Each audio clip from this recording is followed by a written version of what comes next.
what works, not just today and not just tomorrow, but what will make me a better father, a better husband, a better man. And this is actually something I wanted to come back to what you said earlier. We're living in this world where toxic masculinity is a big thing, and being a man is being looked at like, oh what, this guy wants to be a man or what, and that where things like yoga and meditation are kind of clumped in with like, oh, you're being kind of like feminine and you're not really being truly manly. Right. In my experience, has made me more of a man to learn how to meditate, because now suddenly I can connect to my natural, true identity of being a man. I don't have to try to pretend and behave like a woman. I can use my strong male attributes and use those in the world, and also be aware at the same time that those same gifts and those same attributes can be creating damage in people. But I just need to have a little bit of awareness and just not be an asshole. Doesn't mean I have to like turn into some female version of myself to appease the world around me, and where everybody can say, oh, it's so, it's so nice.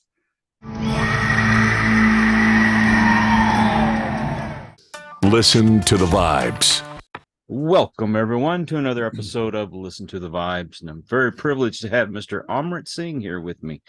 And I'm going to do something I normally don't do at the beginning of my videos, but I'm going to ask, if you're watching this and you're enjoying the content, please hit that like button. That 2 seconds that it takes, it makes a big difference. We're trying to get a positive message out there, and that helps to get the message out. And if you're new to the channel, please hit that subscribe button, hit that notification bell. We definitely want to get as much positivity in your life as we can, and help us out, help out our guests. We're trying to promote them as well. And let's get this kicked off. Amrit, tell us a little bit about yourself. Yeah, I'm born in Germany, and then when I was 25, I moved to India and ended up staying there for 20 years and living there, and got married and moved with my wife there and had 2 kids there in India. And then just recently, we left India, ended up getting stuck in Germany on our way through with COVID and the whole like lockdown situation. So we were there for 2-3 years, almost involuntarily. And now we live in Mexico. So this is a big step up from the German winters. So I'm super happy. I've always wanted to visit Germany. What's it like over there? Beautiful country. Big downside, I would say, is a lot of Germans. So that is a little. Imagine that. Say like,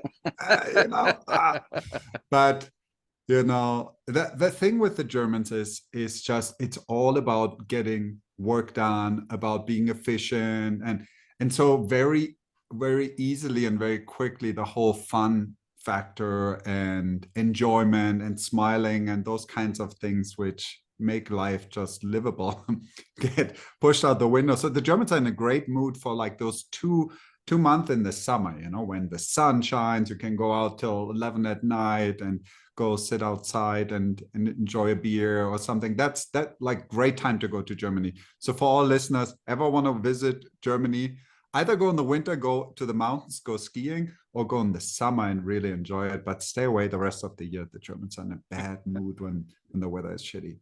Man. Oh, and I watch a lot of documentaries and in like the music festivals. They look like they have great music festivals over there. And guess when they are? During the summer. In the summer. Yes. So that's the time to go. You're gonna have, the Germans know how to party, but only in those 2 months in the summer. The rest of the year, they're like, okay, it's dark out, weather is shitty, it's raining, let's just get some work done. They're known for the Scorpions and David Hasselhoff. Oh yes. David Hasselhoff was huge in Germany. So you are a life coach? That's correct, yeah.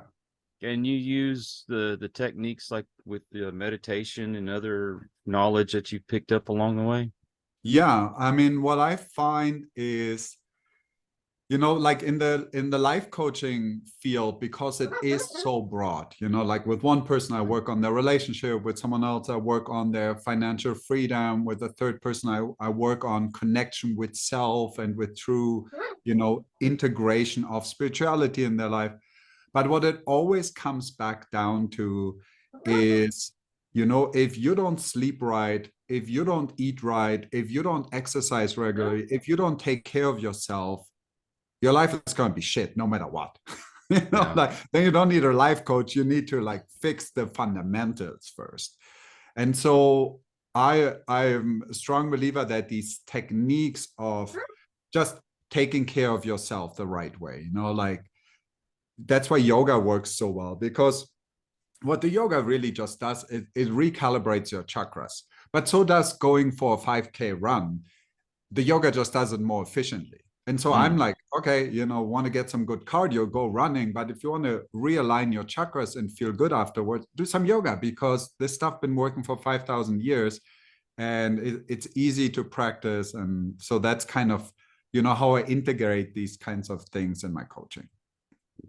I've interviewed a lot of life coaches, and some of them have brought up things like meditation and yoga, and but they take it at a different approach. So how would you say your approach is to it? What I've found is that for us as humans, we all have the capacity to meditate deeply and super profoundly, and to the point where we really have all kinds of experiences. Unfortunately, we kind of lose that over our teenage years, and then getting busy as young adults, and then in our regular life. And then suddenly we think we don't know how to meditate anymore. True meditation is really like how you imagine that yogi sitting on top of the mountain, or how it was for Jesus when he went in the desert, and really just being quiet with self, reflecting, going internally, and really getting in touch with who you truly are and your full connection, right? That is kind of the top of, okay, if you can get there, super. That's like amazing if you can meditate in that way, because you feel totally connected and integrated. For beginners, I like using tools and techniques. I like using the tool of the breath. I like using guided visualized meditations. I like using specific mudras with the fingers, or eye focuses, or sound. Sound and mantra is such a powerful way to really connect deeply with the brain waves and recalibrate things there. So this is all the stuff I would say for someone who's a beginner or intermediate. Don't try to just sit still for an hour and then get frustrated because you suffer the entire time. But use some techniques, use some tools, and there's amazing stuff out there. Yeah, I'm guilty of this, and I know there's a lot of folks out there that think the same way, but they think that meditation is just trying to clear your mind. And I talked to someone about that. I'm like, how do I sit there and just block everything out of my mind? Your mind's not meant to be idle. It's always going to have something in there. And the key was to find, like you say, you're trying to discover yourself, or to really know who you are, or where you focus on that. And that's more of what meditation is, not the, okay, my mind is blank. That's never going to be blank. Well, the problem again here is we're mixing expert level meditation. How it's been for thousands of years. It was really just a small group of selected individuals who would practice meditation. It was not mainstream like it is today. Right. And so those small group of individuals had the luxury to sit 8, 9, 10 hours a day and meditate, or be in the cloister and being really going internally and saying, I want to live my life as a monk. I want to be, whatever it was. They had the ability to practice that deeply. And at the end of deep meditation comes that moment where everything just goes quiet. And you're sitting there and thinking like, oh my God, that's it. It's here. It's happening. And then you're like, oh shit, I'm thinking something. So you're right back to the thinking. But for 99% of people, meditation is not that. Meditation is to deal with this steady flow of, oh my God, you know, this thought, that thought, or today the kids this, or my wife needs that, or I really need to get that fence repaired, or whatever comes up. And it's a really healthy process, because it's very similar to the dream state, where your mind finally has the opportunity to release some of the shit which was just not, you know, being able to release. It's a little bit like when you go clean your house and you say, yeah, the goal is to have this perfect clean house. Yeah, sure, that's the goal. But while you're cleaning your house, you're going to get your hands dirty. And if you try not to get your hands or your shirt dirty, you're not going to do a good job in cleaning, right? Right.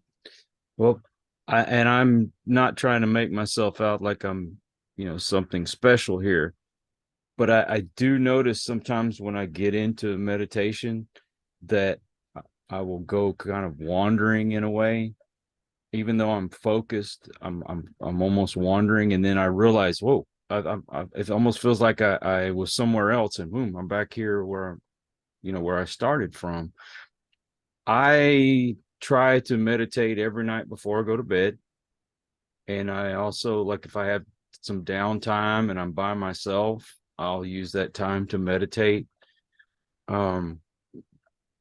I hope that I'm doing it correctly, but is that kind of seemed like it's part of it? Like you're almost somewhere that's else? awesome. I mean, that's kind of like you're in an intermediary state of meditation. You know, you're not in the beginner stage anymore where you can barely calm your mind down.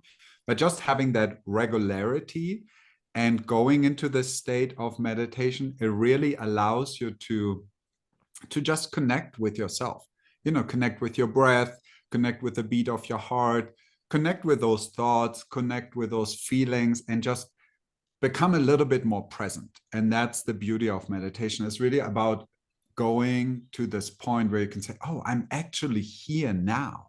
You know, I'm not somewhere in the future, like having some anxiety around something which could be happening tomorrow, or this and that. Or I'm not stuck in the past thinking, oh, if I would have said that thing differently, or I would have treated that person differently, that would have stayed. Or, you know, like you really come to this point of presence. And I think this is really the most important thing in meditation. And meditation, what I love about meditation is we don't say you do meditation, but you practice meditation, because it's a practice you have to do every single day to keep that energy of feeling very present in your life. And that's why it's awesome when you, like you're saying, when you have a free moment, you just say, hey, I'll just take 5 minutes to practice right now, and practice being present, and practice being here, practice being present for my kids, for my clients, for the world, and just be just a little bit better version of yourself. Now, if I can stress to everyone out there how important meditation is, it has changed my life in so many ways. And let me explain why. I was diagnosed with depression, anxiety, PTSD, and I know there's so many folks out there that are going through that same thing. Part of my anxiety and PTSD is if I get into a crowd, I get the feeling overwhelmed, and I have to find that exit to get out of the room, or I'm going to freak out. But what I started doing is I would go into meditation. It'd be 5 or 10 minutes, and it has allowed me to get off a lot of these medications that I've been taking for so long. Now, I'm not a doctor. Okay. So I'm not telling anybody out there, go cold turkey off your medication. That's between you and your doctor. You do things the right way. I'm just going to stress what I've done.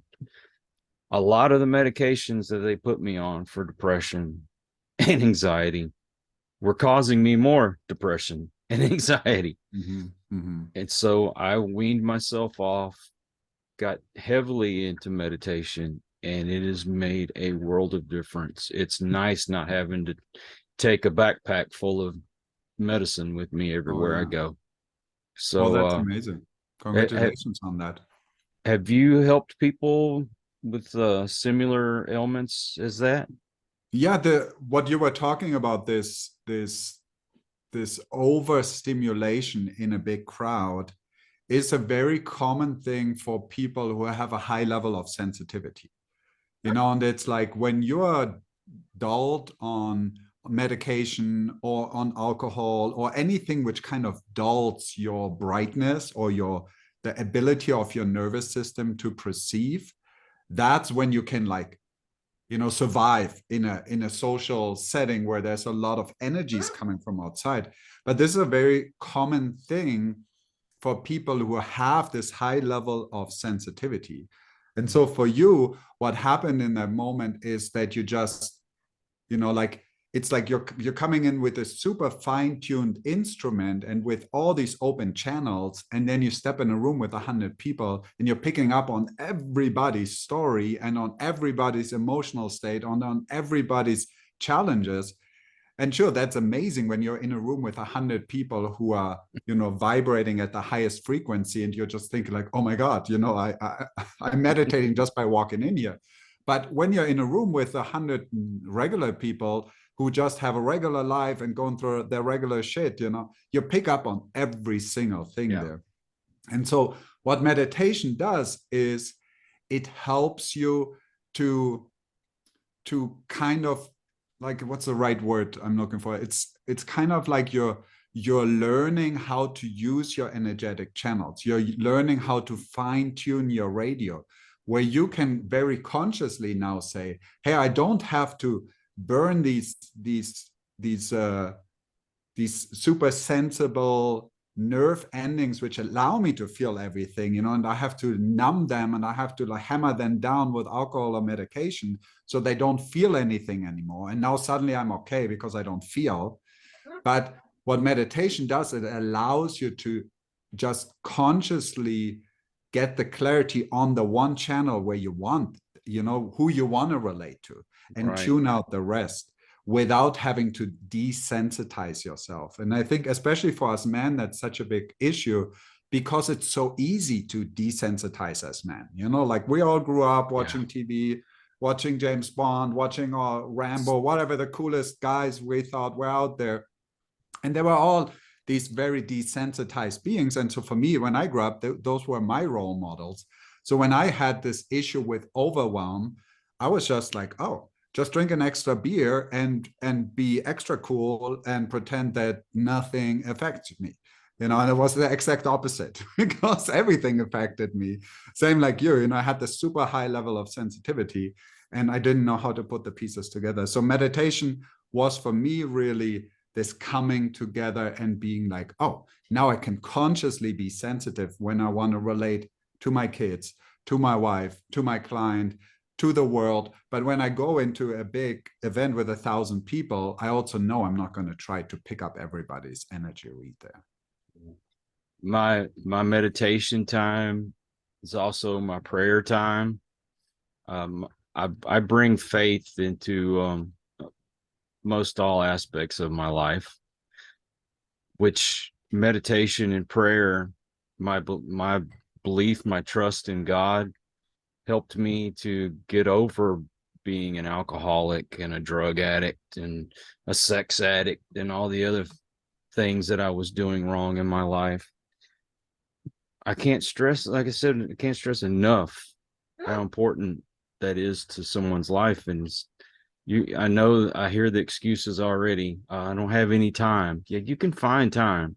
If you got time enough to pick up this stupid phone and look at social media or play games or whatever else you're doing on your phone, you can take time out to do meditation. It doesn't have to be an 8-hour thing. It's 5-10 minutes of your day, and it makes a huge difference. It really does.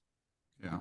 What I found is really what it comes down to is that people need to know why they want to meditate or why they should start a practice of meditation.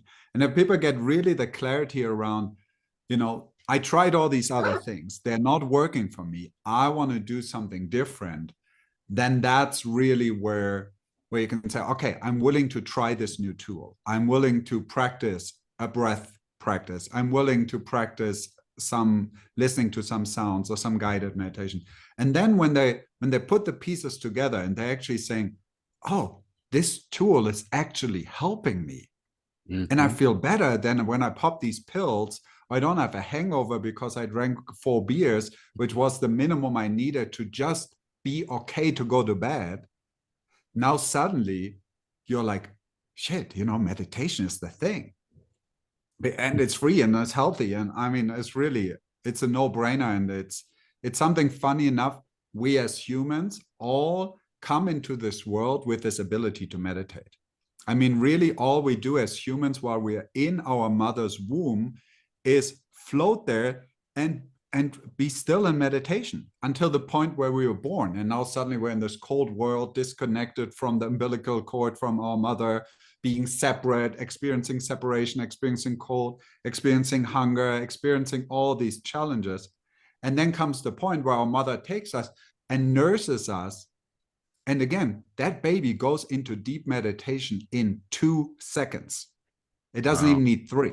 It goes so quickly and so profoundly. And you see those little eyes rolling up and that baby being so profoundly connected with its identity. That's who we are as human beings. Yeah. This is not something you need to go out in the world and learn. This is ingrained human ability for every single one of us. Yeah. And, I'm not saying go out there and emasculate yourself. Be a man, but you can take time to sit down and really get connected with who you are. Get connected with yourself. You don't need that beer. That was my crutch. Oh, yeah, of course. So many people. Yeah. Well, because it works. The problem with the beer, same as the pills, is it works. But it works on this very low level, and it is not sustainable because 40 years later, your liver fails because you drank too many beers. It's like, it's really like, think a little long term. What is it what serves me today and works today, but also works in 5 years, 10 years, 20 years from now, so I can meet my grandchildren and see my daughter get married, right? So this is the kind of things where I'm saying, like, I'm not arguing with anyone that drinking beer is good or bad. But when you drink the beer as a medicine to be able to function, you have a problem. Yep, exactly. And if you cannot admit that to yourself, then you even have a bigger problem because you're lying to yourself. Yeah, I'm telling you, alcohol and whiskey. I really got bad into cocaine and crystal meth. Those were my crutches. Those were the things that helped me to forget about all my troubles. Yeah. My problem was, and I don't know if anybody can relate to this or not, but I lost my little brother several years ago. And when he passed away, it got worse. I was trying to not feel. And what that ended up doing was I didn't get a chance to really grieve properly. So even to this day, I'll find myself, thinking about it and crying about it. And I didn't allow myself to feel. You have to feel these feelings in order to move on. And for all those things that were going wrong in my life, I used the alcohol, I used the drugs, I used food. I used sex, all those things. And what ended up happening at age 36, I had a heart attack. All because I was using the wrong things. Yeah. And I just don't want anybody to go through that same thing. I'm 52 now. And I mean, I do have some pretty bad health problems, but that also came about because of all those things I was using. Of course. Yeah. And this is really like, the thing is, what I always want people to understand is the drugs, the alcohol, the addictions, the food, all that stuff works. We're not saying this is bad to do. The problem with it is it works, but it only works short term. I Mhm. mean, it's like try to build your house, and sure, it works to build it out of plywood, but then don't be surprised when the first blizzard comes and blows it away. I mean, like, oh shit, I only use plywood to build my house. Sure, put some brick in there. So Mhm. it's like the same thing, like plan a little bit long term. What works, not just today and not just tomorrow, but what will make me a better father, a better husband, a better man? And this is actually something I wanted to come back to what you said earlier. This we're living in this world where toxic masculinity is a big thing, and Mhm. being a man is being looked at like, oh what, this guy wants to be a man or what, you know and that where things like yoga and meditation are kind of clumped in with like, oh, you're being kind of like feminine and you're not really being truly manly. Right. In my experience, has made me more of a man to learn how to meditate, because now suddenly I can connect to my natural true identity of being a man. I don't have to try to pretend and behave like a woman. I can use my strong male attributes and use those in the world, and also be aware at the same time that those same gifts and those same attributes can be creating damage in people. But I just need to have a little bit of awareness and just not be an asshole. But it doesn't mean I Mhm. have to like turn into some female version of myself to appease the world around me, and where everybody can say, oh, so it's so nice.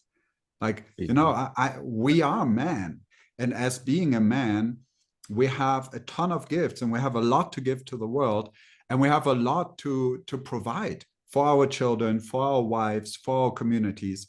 And I think it's the time now to start honoring that, and to really come to, hey, I want to be a good man.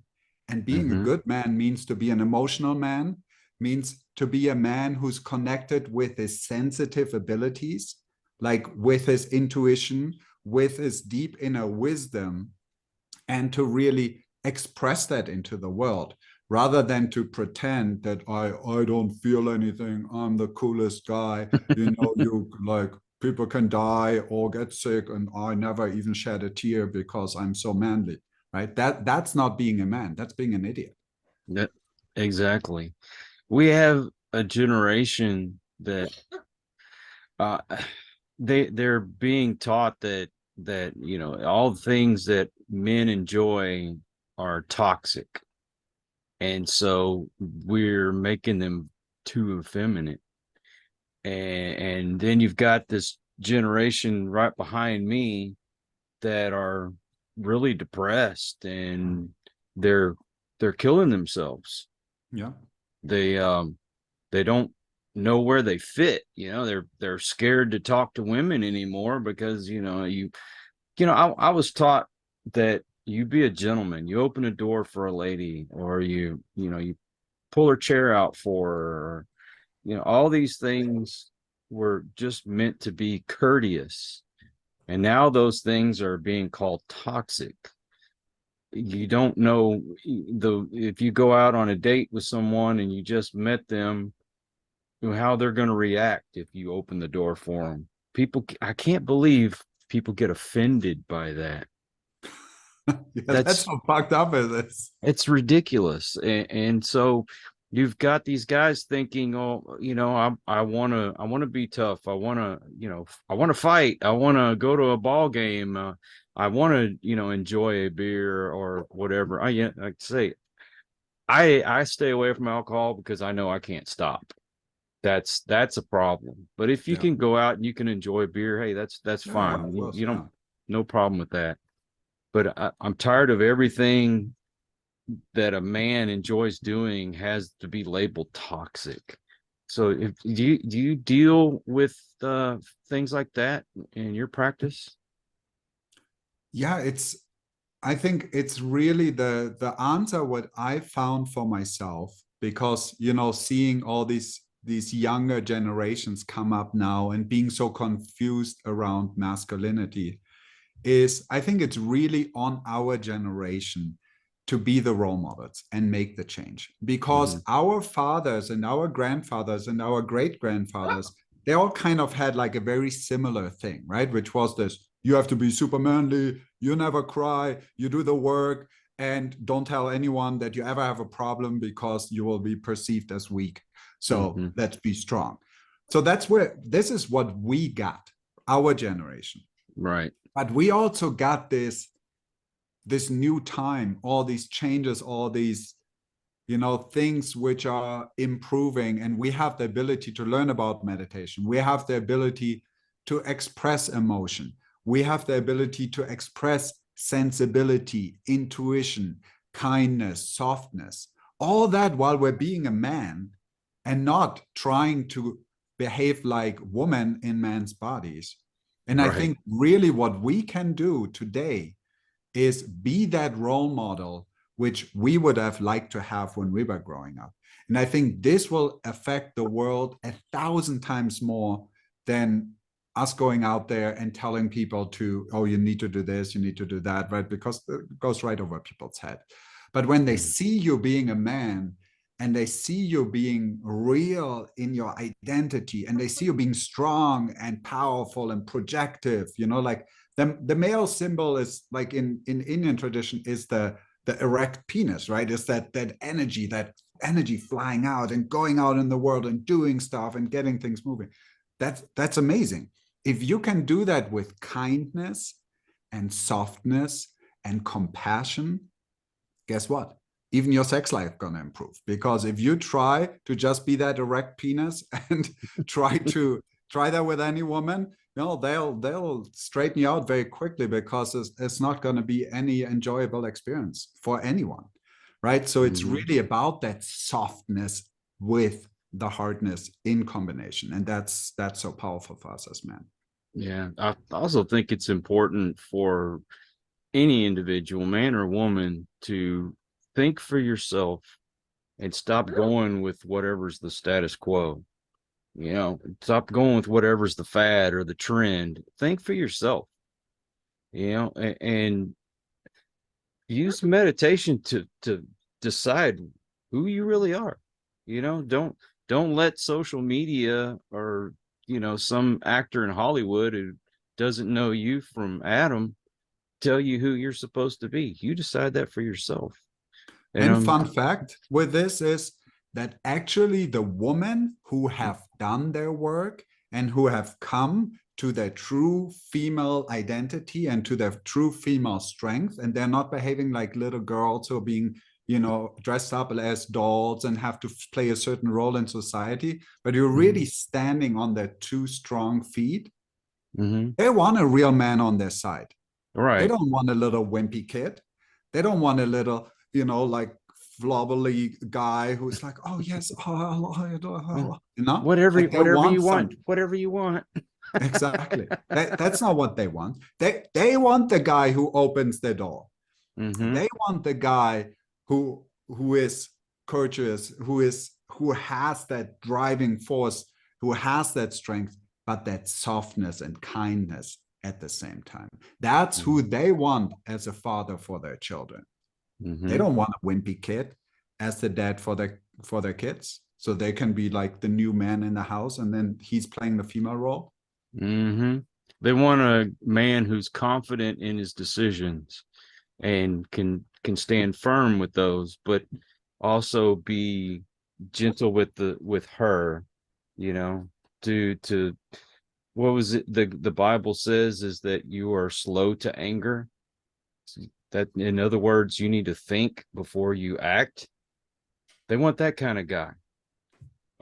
If the Bible says that you need to stop and think before you react when you get mad, exactly. Then you should. I know there's going to be folks out there that say, I don't believe in God, I don't believe in the Bible. Hey, whatever, that's up to you. I'm just saying this is a very good guideline on how you should live your life, because it's funny, the things that the Bible says that you should do and the things you shouldn't do, when you follow those guidelines, your life is a whole lot better.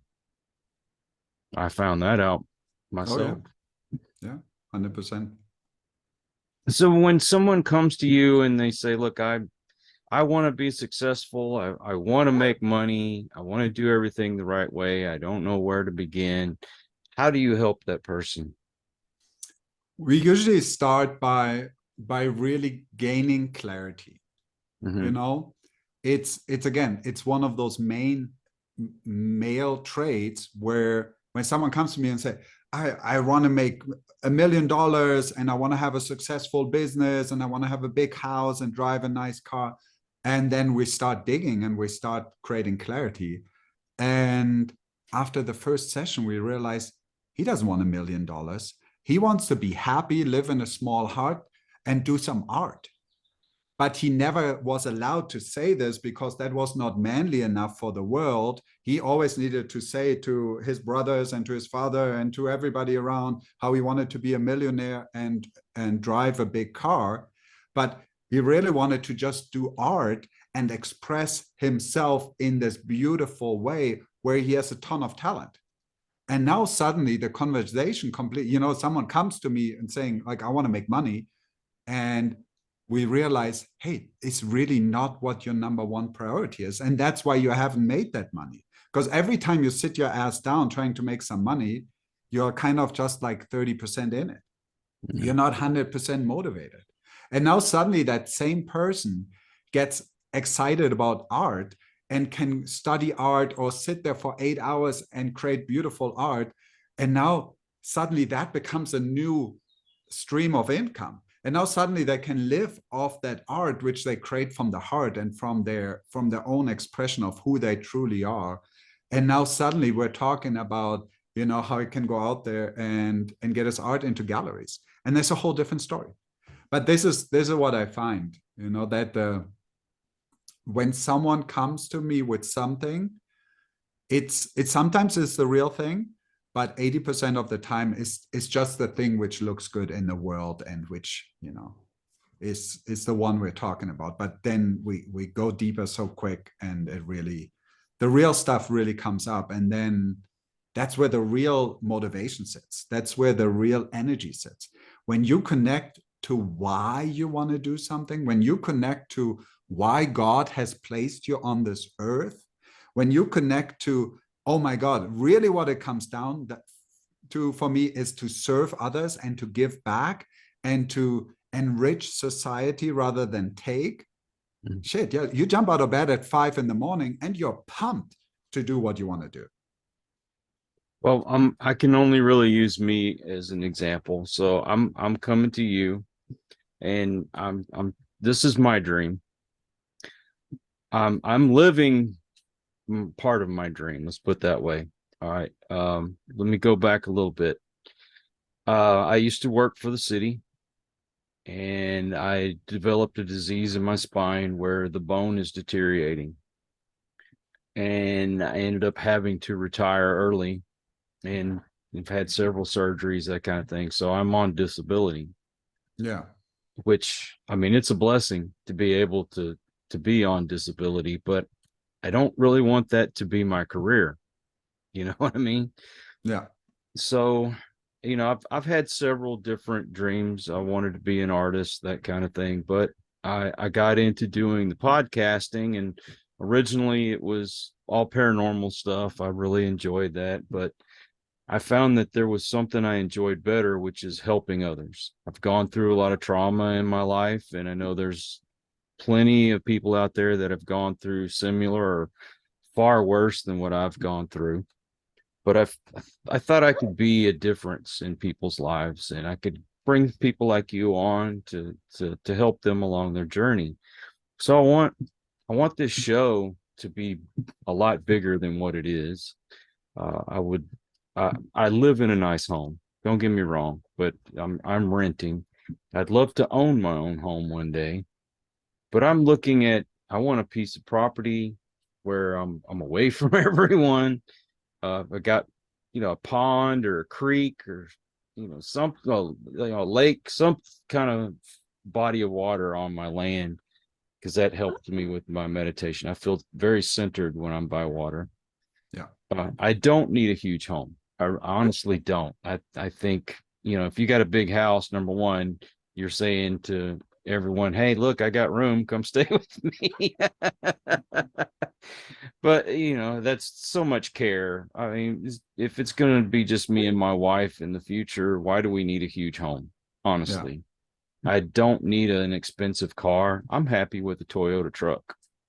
I would love to have a new one, but my old one, it's 15 years old and still drives like the day that it was bought.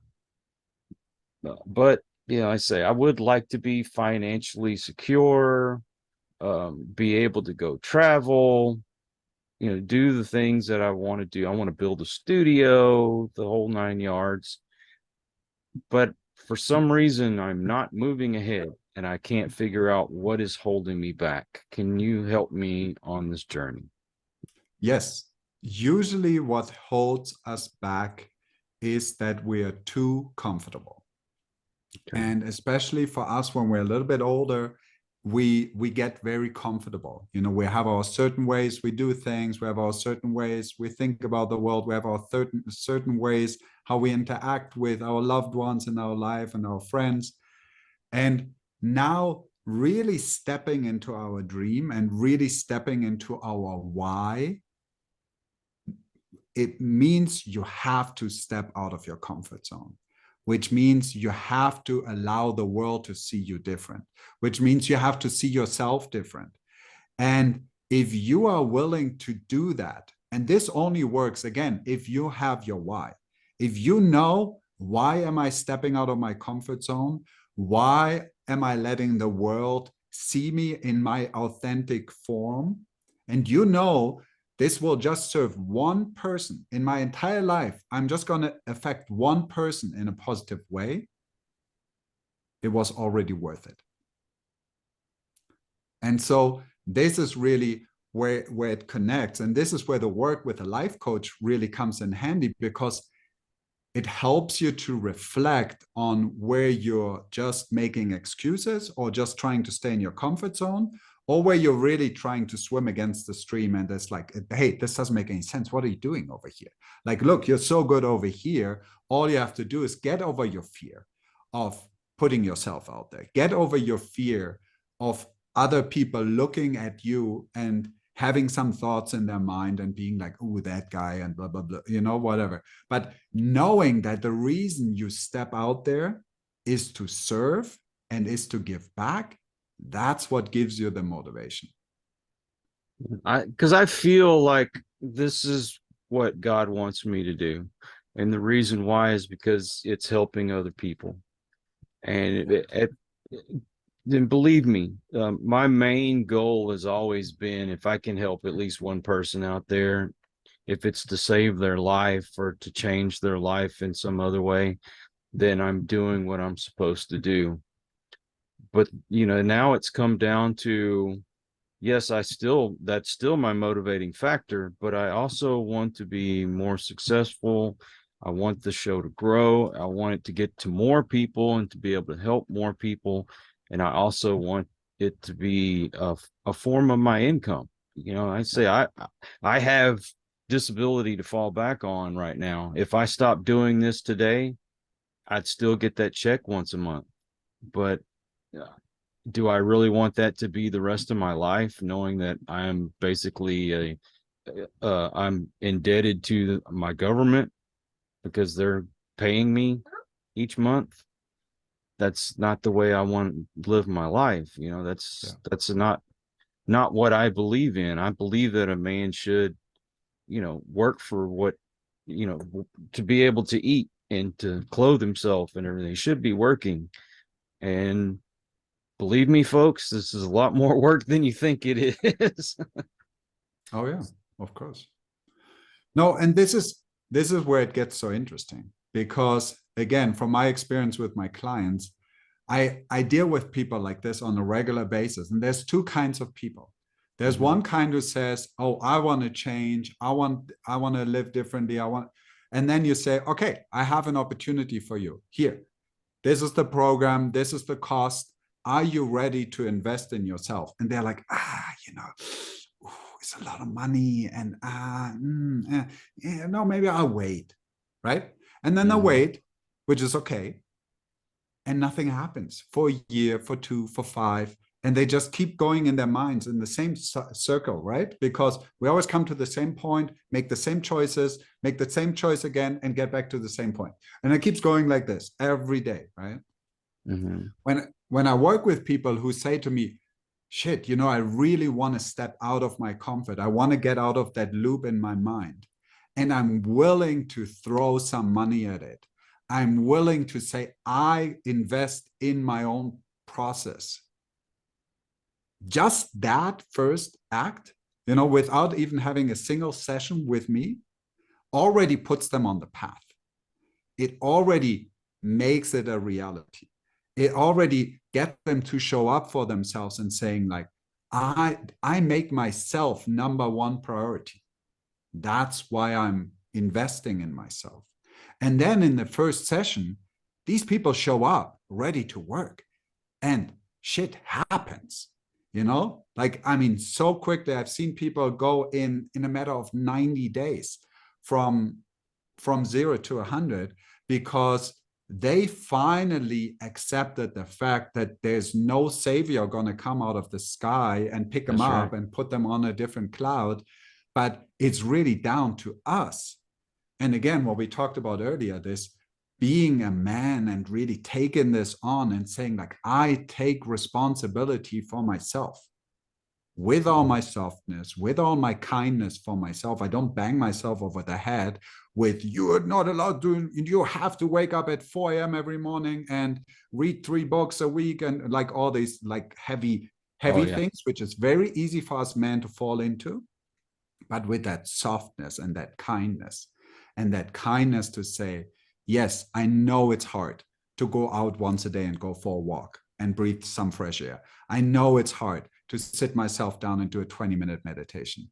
I know it's hard to prioritize the things that serve me rather than drain me. But I'm still going to choose to do that. And then suddenly, you know why. And you know why you want to stop smoking. You know why you don't want to be an alcoholic anymore. And then it gets interesting. And now suddenly we have a baseline.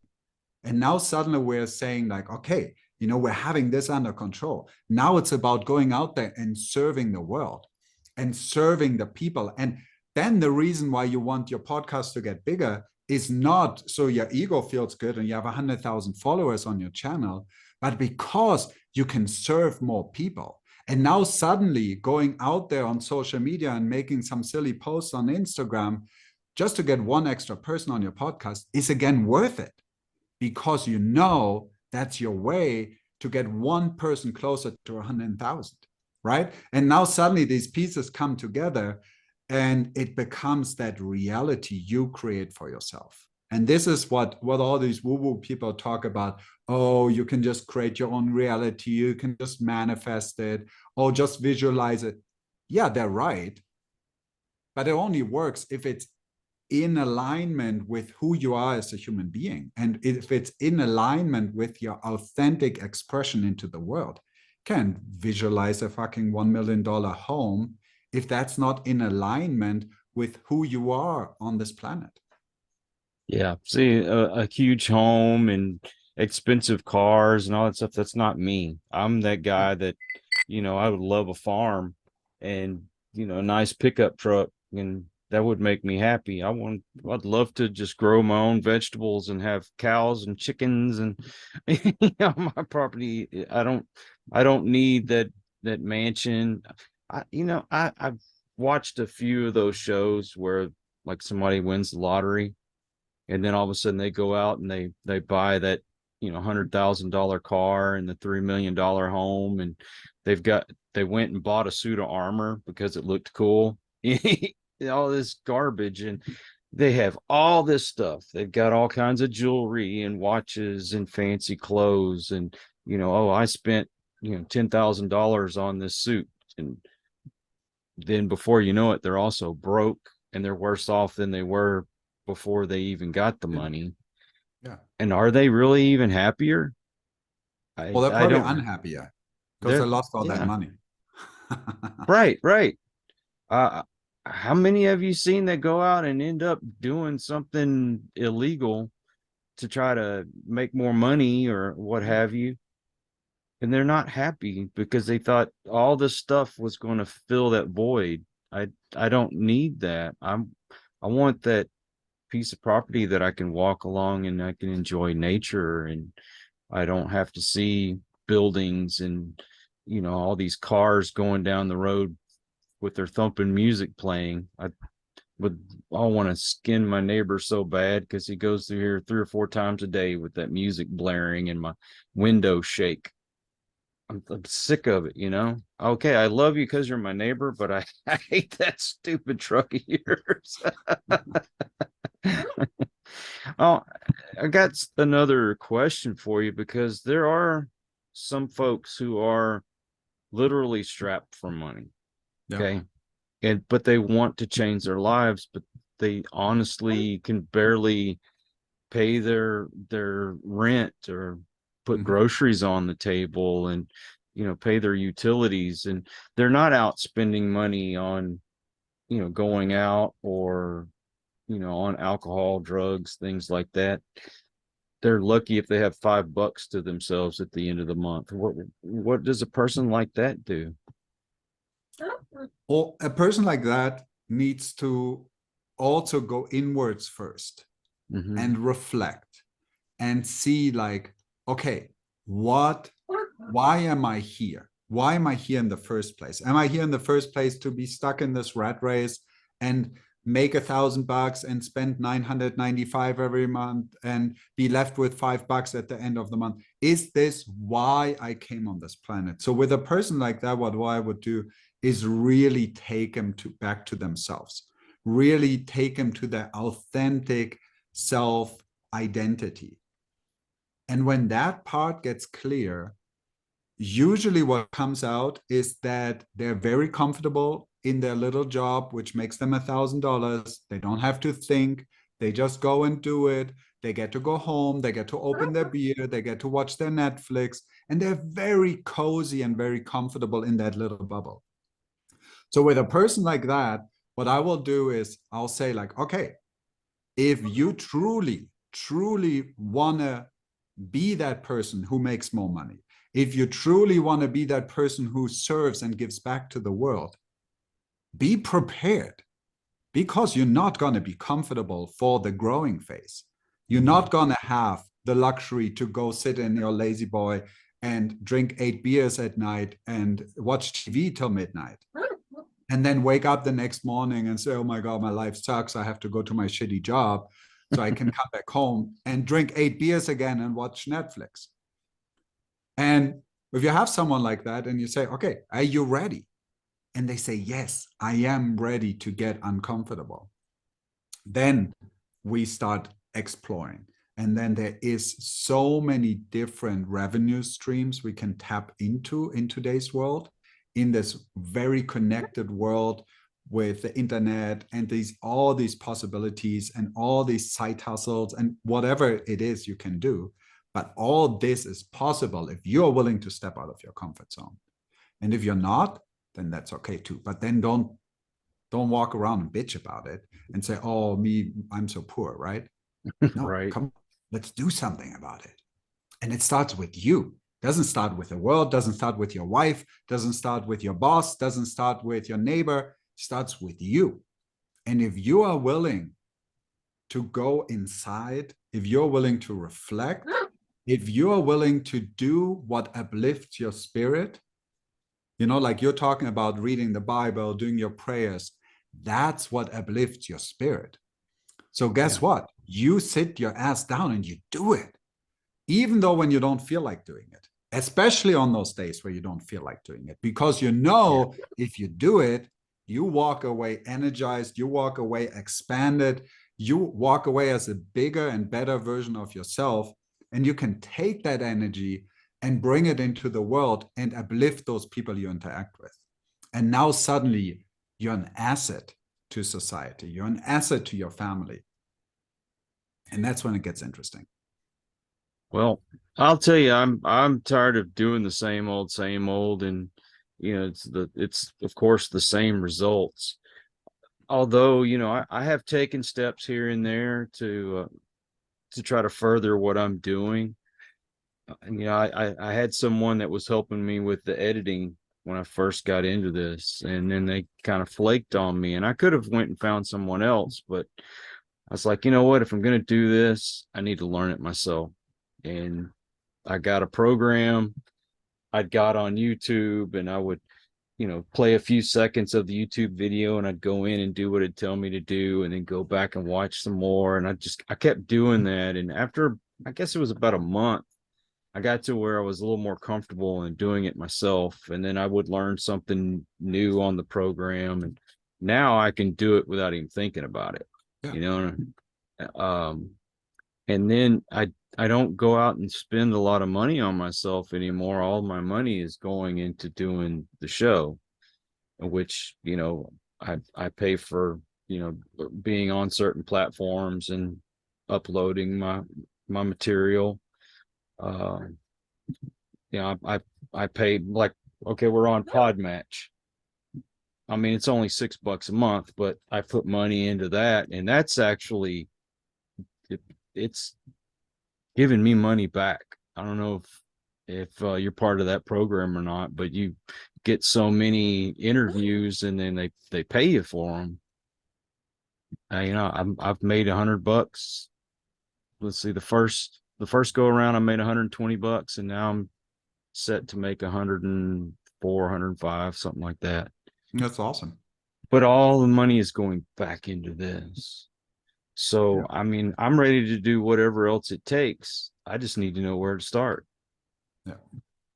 So, So my recommendation for someone like you is find yourself a life coach, and find yourself an ally who is in your team and holds you accountable. That's really like the biggest job I do with my clients. Is we come back to, hey, 2 weeks ago, you said you're going to go out and make 10 phone calls. How many did you make? And you said, I made one. And you say, okay, why do you only make one?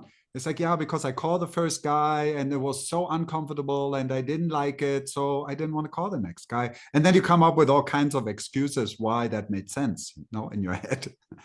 And then we talk about them and we say, like, and we usually come very quickly back to, yeah, shit, I just need to go out there and make those 10 calls and pitch my podcast to those 10 people who I know maybe one will say, oh, cool, yeah, let's do something with it and make it bigger.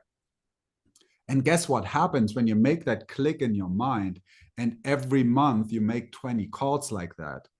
Now suddenly you're operating at a whole new level. And yeah, shit, you're still going to feel uncomfortable every time you pick up that phone and you type in that number and you're like, shit, is it going to be again one of those? And then, oh, I have to do my marketing and I sound so shitty when I do sales and I feel so sleazy and whatever it is, right? But then again, we reconnect to the why. We know why we're doing it, and we know why we step out of the comfort zone. Huh? It's like the same, like when you want to get buff arms and you're like, yeah, but doing push-ups really is uncomfortable. I don't like it. I would like to have nice arms, but I don't want to exercise. It's like, dude, come on, wake up. Either, cut that goal and say, okay, I'm going to have skinny arms for the rest of my life, or start doing some push-ups. It's not that complicated. But don't make excuses. yeah, that's true. Oh my gosh. Whenever I pitch to someone to be on the show, especially if they have some notoriety, I try to be as professional as I can, but I swear every time I send the message to them, I feel about this big, like God, I sound so stupid, but I still do it. Yeah. And that's where you get those people on the show. Yeah, exactly. 9 out of 10 might say no, but everything we see on the world outside is you getting all these cool people on the show. We don't see all the no's. We don't see all the hardship. We don't see all the struggle. All we see is like, oh my God, Kyle can do it. I cannot, but Kyle can because he's so cool. Right? So this is, that's how it goes. And I'm just a regular Joe. Exactly. Anybody can go out there and, yeah, you got to start out with some people that I guess you'd say are C list, D list celebrities, but you build yourself up. I mean, if you go and you see some of the people that have been on my show, there's some incredible people, you know. Super cool. Yeah. Yeah, when I got Billy Sheehan to come on the show, and I just messaged him on Twitter. Oh, cool. And he responded. But I thought, man, Billy Sheehan, I can't believe that I'm talking to him. But you just got to keep doing it. Yeah, there's no excuses if you want to get into this. There's no excuses at all. So what if they say no? Is it just not going to change your life any more than it was 5 minutes before you asked them? It's uncomfortable. It's a little bit like flirting when you're a teenager. It's much easier to just stay on the chair and not like ask any of the other people to dance with you. But then you're the one sitting on the chair, right? The ones dancing are the ones who stepped into that discomfort and said like, okay, I'm going to collect 3 no's, but then the 4th one said yes, and I got to dance. Isn't that awesome? I'll pass them that little note that says, will you be on my podcast? Check yes or no. Exactly. Yeah. Well, if someone wants to get a hold of you, do you have like a website? Yeah, I'm still building all my stuff nicely up, but I do have a simple landing page under coachingnow.info, and it's just a quick summary of what I've been doing over the years and a couple of testimonials, and also an option to book a call with me for 30 minutes if you're just saying like, hey, what is a life coach? Is it even something I would wanna, I would wanna explore? And so I do that with people who are open to that, or you can just, leave your email address and we stay in touch and stuff like that. But what I like the most is TikTok, and I'm having so much fun with TikTok. I've been doing it for over a year now. And I have 2 channels, one with a friend of mine, but now the new one I'm building on my own, that's just Amrit Singh with my last name. And so if you want to follow me on TikTok, I'll post something new every day, and I'm having a blast. All right. But do you have other social media? Yeah, I'm on Facebook and Instagram too, but I don't do too much because I kind of missed that whole Facebook, Instagram craze, like the last 5-10 years, because I was in India, I was doing my own thing there. But that's why I hit TikTok so hard. I was like, ooh, it's the new thing. This is going to be awesome. I'm going to do TikTok. Well, I'm still going to put all your links in the description of the show, because make it easy for folks to find you. But Amit, I really appreciate you spending time with me today, and I really enjoyed the conversation. Yeah, same here. Thank you so much for having me. Yeah, and maybe I can have you back on again in the future. I think we for still have a lot. Yeah, I think we can really talk more about this whole masculinity thing and what it means to be a man in today's world, and how to be a role model for this youth and those 30-year-olds. I think there's a lot of work to be done by our generation. There's some guys out there, I'm not going to name their names, but they get on I don't know, was it Instagram, TikTok, whatever social media, and they are very toxic. And some guys will cling to that because they're kind of tired of being emasculated all the time. And I think we need to learn the balance between, true masculinity and what truly is toxic. So yeah, if we can pinpoint on that, that'd be awesome to talk about. Yeah. Anyway, and it's really like an easy answer to that. Just don't be an asshole, and you got that covered. Exactly. Don't be an a-hole. But thank you again. I want to thank all of you out there. As I said before, if you are new to the channel, please hit that subscribe button, come back, and for all of you, hit that like button, share this out. I know there's a lot of people that need to hear the message. And for my regulars, I thank you because you make it possible for me to do this. So until the next one, everyone, please take care. Be kind to one another. God bless and peace. We hope you enjoyed this episode of Listen to the Vibes. You can catch us on Buzzsprout or wherever you listen to your favorite podcasts. and on YouTube. Follow us on Facebook at The Vibes Broadcast Network